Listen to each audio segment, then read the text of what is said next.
Natmoy, Ya. cerita yang bakal gue ceritain kali ini tentang seorang mahasiswa yang lagi pulang kampung buat bantu toko kelontong punya kedua orang tuanya. Oke. Salah satu tugasnya itu ya setiap closing shift nih, dia tuh harus ngecek gudang, ruang sempit yang penuh sama dus, catatan stok, dan barang lama. Sampai satu ketika nih, muncul satu kardus misterius yang bentuknya tuh nggak konsisten. Kadang gede, kadang kecil, kadang berat banget, tapi kadang juga kerasa kosong. Nah, kardus ini selalu ada di posisi yang berbeda.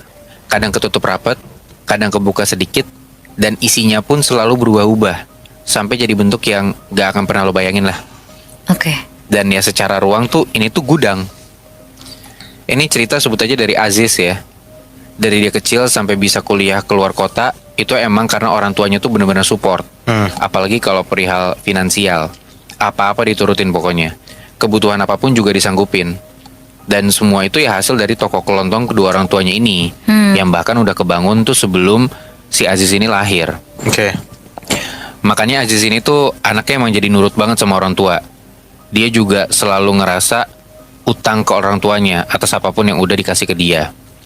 Jadi setiap dia libur kuliah nih, dia jarang banget pergi liburan.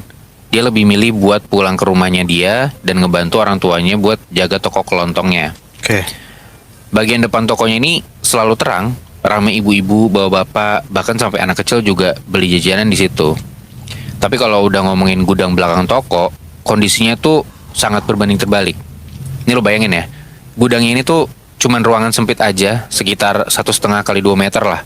Penuh dus, barang rusak, rak besi tua, dan lantai yang selalu dingin, meskipun udara siang tuh panas sebenarnya.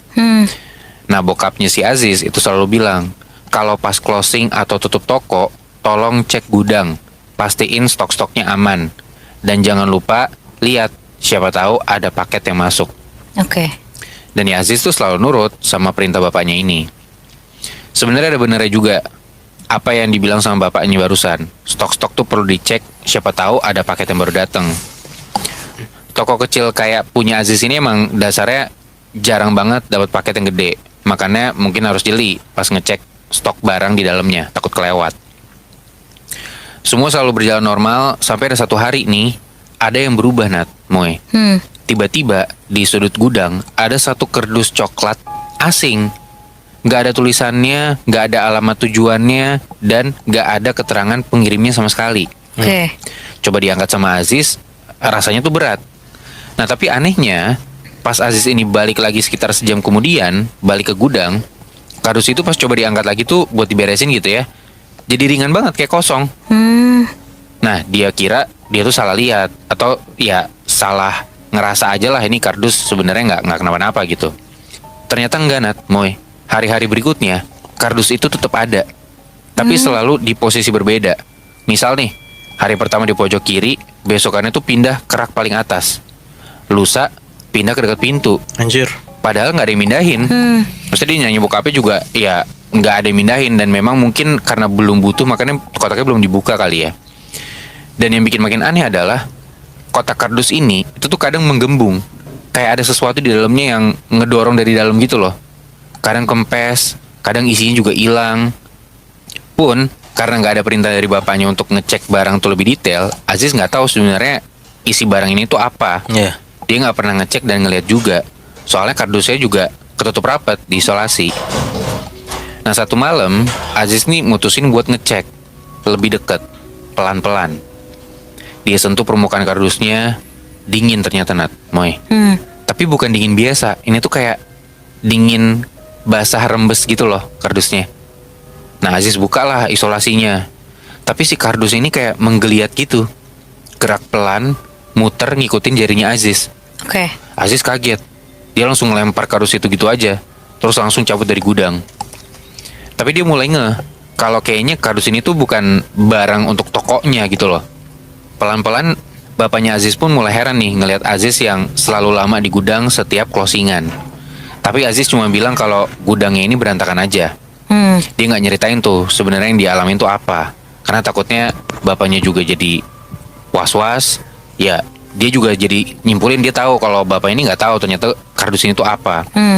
Sampai akhirnya satu siang si ibu itu tiba-tiba bilang kalau katanya ada pelanggan yang bilang semalam dia ngelihat ada sesuatu gerak-gerak di jendela gudang. Oke. Padahal jendela gudang tuh kecil banget, Nat, Moy. Sebagiannya aja tuh ketutup kardus.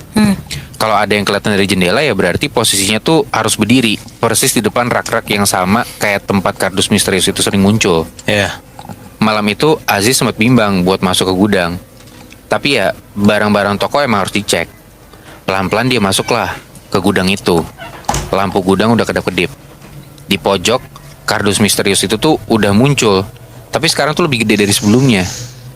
Kardusnya kebuka sedikit, Aziz ngedeket, dan jantungnya Aziz tuh rasanya berat banget. Di celah kardus itu kelihatan sesuatu warna hitam. Tapi bukan hitam kosong, hitam yang bertekstur gitu loh. Oke. Kayak rambut basah atau tanah berlendir.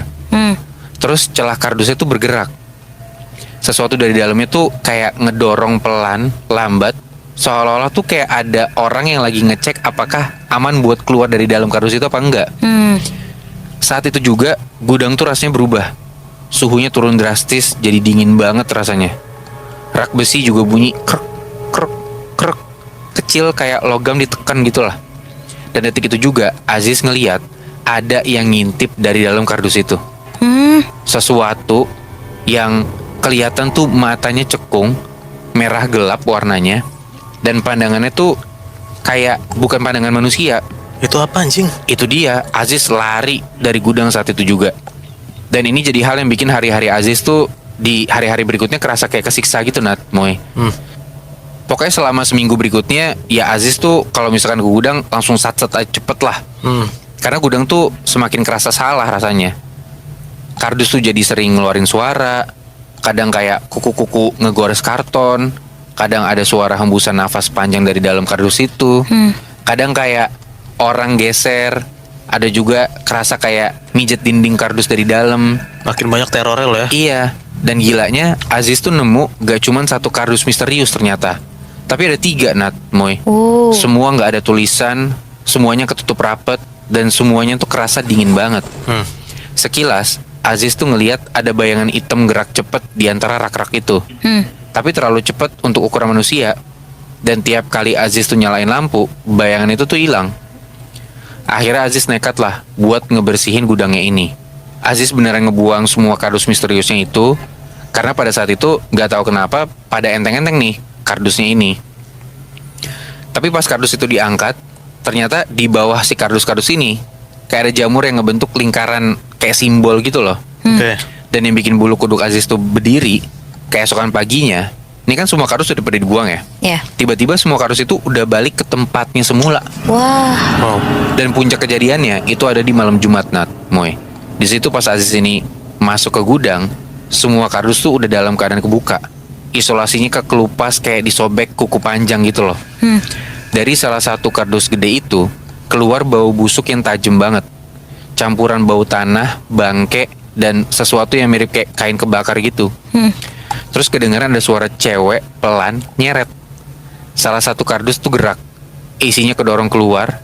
Pertama muncul tangan, panjang, tipis, keisi banyak tanah hitam dan rambut gitu. Terus ada bahunya. Terus kepala yang kayak abis tenggelam di lumpur hitam dan serpihan kain putih. Makhluk itu ngerangkak keluar, Nat, Moy. Badannya tuh kayak terlalu panjang buat ukuran manusia. Gerakannya lambat, mengerut, kayak serangga raksasa yang dipaksa keluar dari lubangnya gitu loh. Anjir. Aziz kaku, nggak bisa gerak. Makhluk itu noleh, matanya beneran cekung, merah tua, natap Aziz kayak orang yang udah kenal bertahun-tahun gitu rasanya. Pas si sosok ini ngebuka mulutnya, Aziz ngeliat ada gulungan kain kafan di dalamnya. Anjir. Kayak dia ini makan sesuatu yang gak boleh dimakan gitu. Pas si Aziz ini udah bisa mulai gerak, dia langsung buru-buru kabur keluar gudang sambil nutup pintu sekeras mungkin. Dia buru-buru nyamperin bapak buat cerita, dan jelas aja si bapak ini awalnya gak percaya sama ceritanya Aziz. Tapi pas ngeliat isi gudang dengan mata kepalanya sendiri, bapak langsung manggil orang pintar detik itu juga. Kata orang pintar, itu tuh bukan setan biasa, itu kiriman paket dari orang yang iri. Dia ngirimin isi kubur ke gudang kalian. Oke. Gila. Aziz merinding. ternyata paket yang selama ini dia lihat setiap closingan itu tuh paket santet kan. Iya benar. Dan gudang emang jadi tempat paling empuk buat makhluk itu bermukim katanya. Karena ya mungkin kosong dan gak dihuni manusia, tertutup juga gitu kan. Iya. Ritual pembersihan dilakuin lah selama 2 hari 2 malam nonstop. Kardus-kardus tadi tuh dibakar di tanah kosong belakang rumah, air garam disiram ke lantai gudang, ayat-ayat dibacain tanpa henti, dan setelah semua selesai, gudang tuh kembali seperti biasa. Tapi ternyata semuanya tuh udah telat aja. Pelanggan-pelanggan tuh udah keburu takut buat datang beli ke toko kelontong keluarganya Aziz. Berarti berhasil gitu dong. Iya, santetnya mungkin berhasil hitungannya ya. Oh, Tapi berarti kalau kayak gitu, apa emang ceritanya juga kesebar ya? Itu dia. Banyak gosip yang beredar kalau tokonya Aziz ini ada hantunya, atau justru ya pakai hantu gitu loh. Wow. Jadi malah berbalik. Kasihan. Bapak sama ibunya Aziz nggak bisa apa-apa, dan dengan berat hati toko yang udah kebangun berbelas-belas tahun bahkan hampir 20 tahun itu terpaksa ketutup. Hah, Rak pada dijual, stok sisa itu dikasih ke saudara, dan gudang dikosongin seluruhnya. kasihan anjing, banget. si Ajis ini nggak nulis ya, Bi? Yang ngirim itu siapa? Yang iri gitu loh, maksudnya toko bagian mana gitu, nggak nulis dia? Nggak nulis lagi, atau bahkan mungkin dia sendiri nggak tahu kali ya. Anjing, tapi emang kalau misalnya udah benci sama orang, entah dari mana tiba-tiba dikutuk gitu, tai sih.